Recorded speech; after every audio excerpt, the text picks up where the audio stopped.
In this video, I'm going to share a self-help tool you have not heard from other sources. At least I bet you haven't. It's one I've been hammering away at for decades, and for some reason, folks don't get it. I swear it will save you money. It will save you regret. It will save you time. It'll save you your life.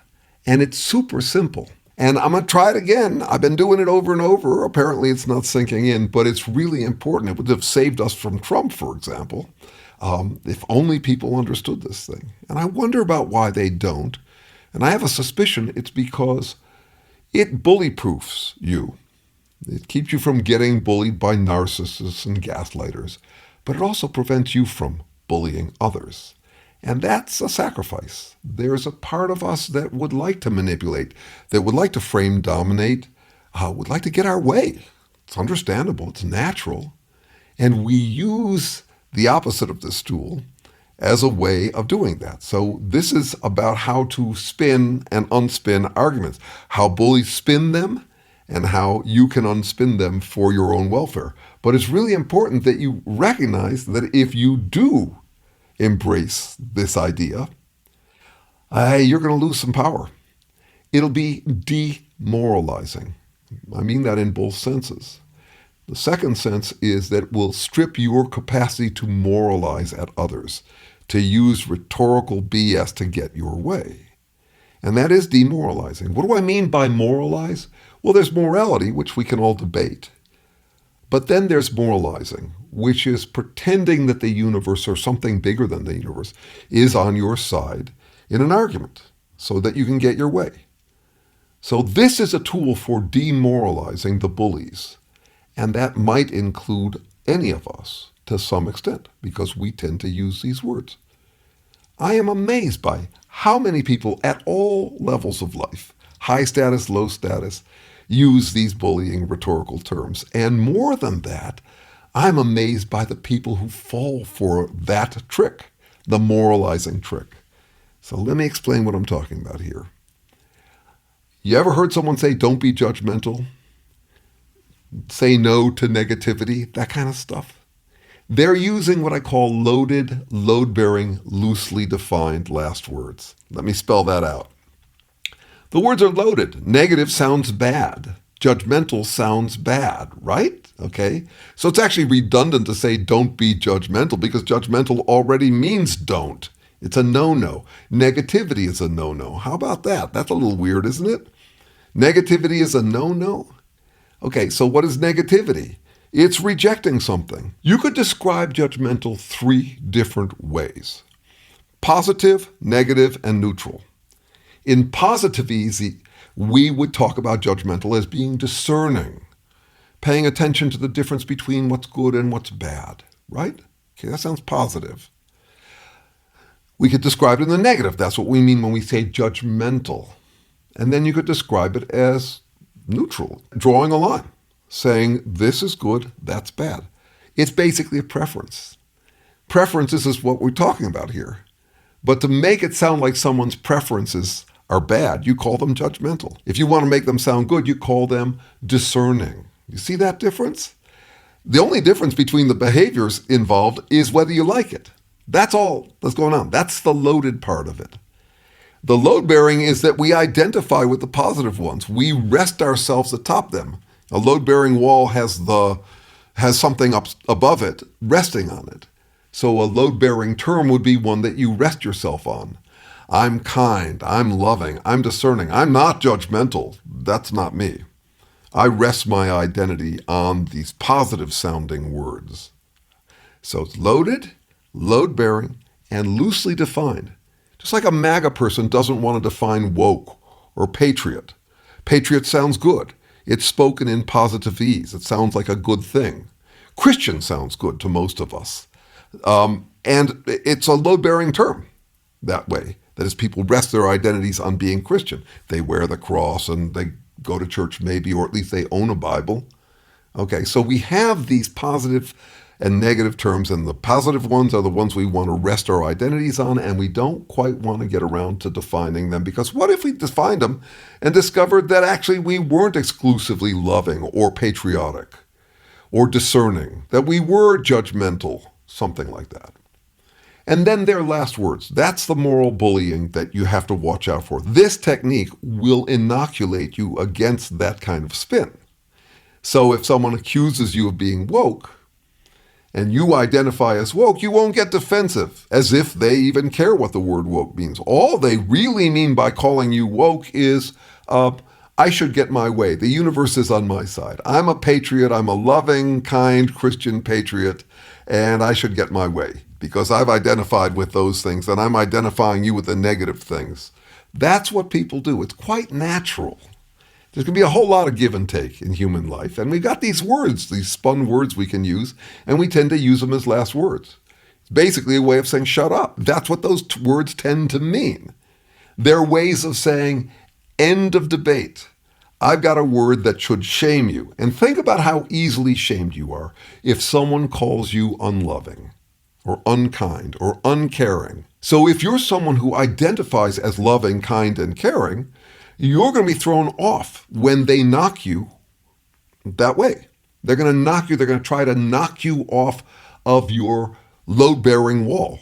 I am loving. I'm kind. I'm caring.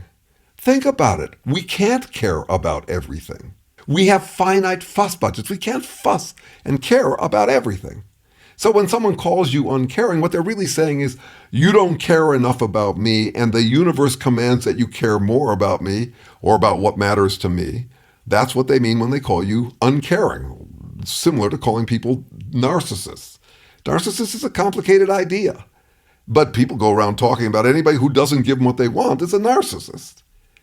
So if they try to knock you up by saying, well, you're being uncaring, you're being unkind, you're being unloving, and if you fall for it, you'll start to lose your balance and you'll start to cling to your wall. No, I am loving. No, I am kind. No, I do care.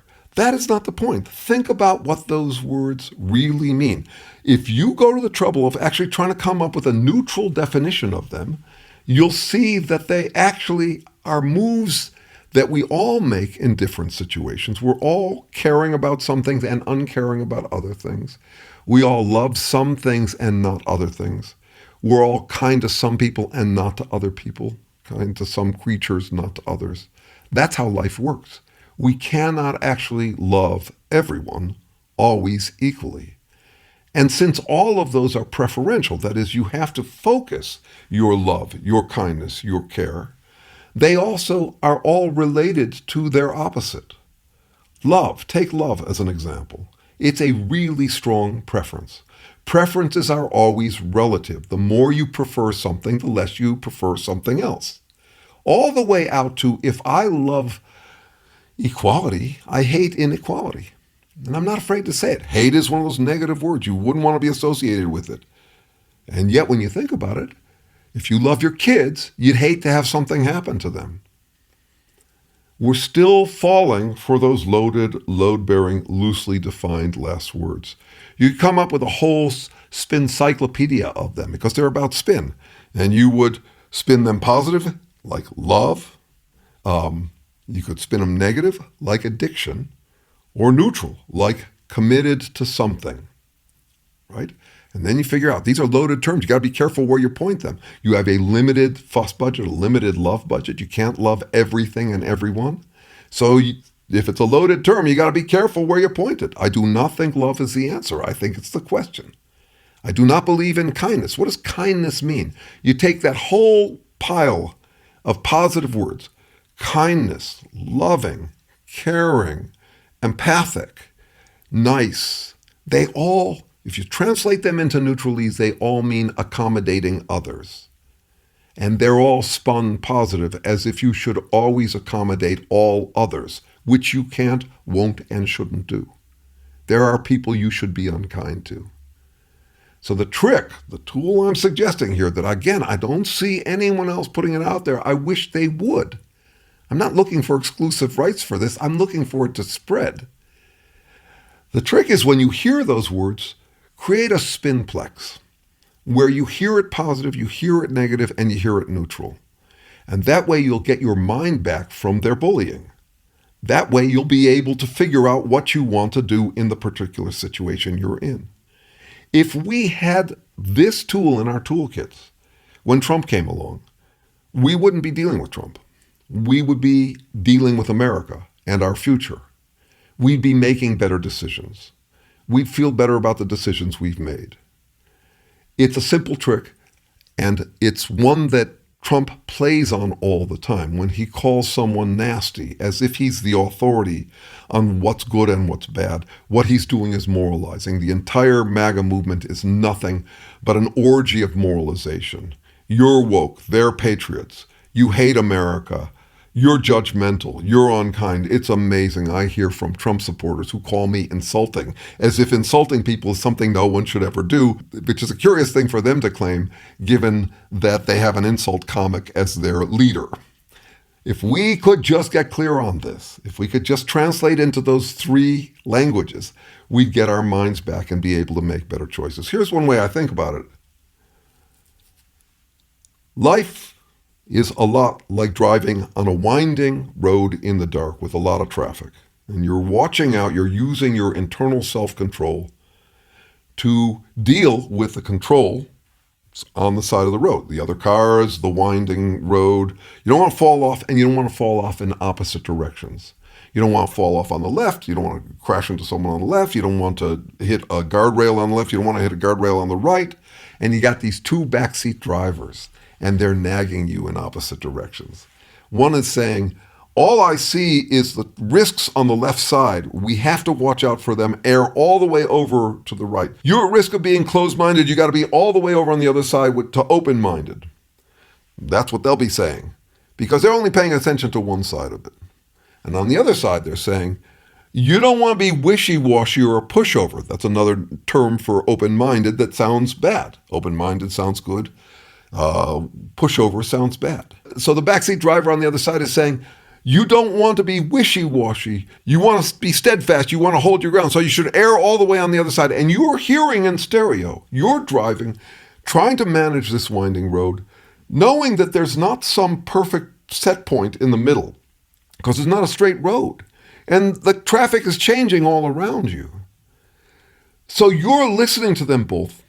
But if you master this tool, where you stop relying on load-bearing, loosely defined last words to be your guide, you'll get your mind back, you'll gain self-control, you'll manage the roads much better. You'll save your life by not assuming one extreme or the other, whichever extreme the bully wants to moralize at you with in the moment. And again, if you should choose this path, you're going to be stuck making a lot of tough decisions yourself that won't be moralized or justified by you. There'll be decisions carefully made about where to point your love, your care, your kindness, how to steer this winding, trafficy road in the dark. And you'll make mistakes. Sometimes you'll be too far over this way. Sometimes you'll be too far over that way. You'll be too loving, too unloving for the situation. For me, the only equanimity I can count on, there's no set point and there's no mind kind of robotic enlightenment where I've solved everything. My equanimity comes from being equally concerned that I'm too far to one side or the other for the situation. For example, too assertive or not assertive enough for the situation. I make mistakes like that. I bet you do too. The wisdom to notice the differences that make a difference, to how assertive or unassertive to be in a situation, to avoid being too stubborn for the situation or too wishy-washy for the situation. Those are life's tough judgment calls. That's why we seek wisdom. Wisdom is the ability to discern when to do what, when to be loving, when to be hateful. What to hate, what to love, what to care about, what to not care about. You will be stuck with those tough judgment calls for the rest of your life, as I assume I am. When to be assertive, when to be accommodating, that kind of thing. You will make mistakes, because we all do, and you'll quest for greater wisdom. That's what the prayer is really about. The serenity prayer is really a quest for more wisdom, not to someone who knows, because there isn't someone who knows. This is guesswork. It's iffy guesswork. We will make less mistakes if we learn this simple, simple tool. If you can get good at unspinning the spin by recognizing the loaded, load-bearing, loosely defined last words, you'll get your mind back and you'll make better decisions and feel better about the decisions you've made. Now, if you're stuck dealing with someone who does this stuff at you, get in touch with me. Here's my email. Get in touch and we'll have a free half-hour conversation. If you want more, I provide strategic consulting or personal coaching on how to deal with such people who use those loaded, load-bearing, loosely defined last words on you and have bullied you into a corner. I can get you out of there. We can work together to get you out of there, given who they are, given who you are. But first half hour free, get in touch with me. A lot of clients swear by this stuff. It's a simple tool. It's something that ought to be basic education for everyone. How to unspin the spin, how to demoralize the moralizing, bullying, gaslighting stuff that people do. And if you can just learn this tool, master it, I swear it has saved me lots of money, lots of time, lots of dumb decisions. And I still make some. Because my equanimity comes from being equally concerned that I'm too far this way or too far this way for this patch of road I'm on this winding, trafficy road in the dark. Get in touch if you feel like it. Thanks for watching.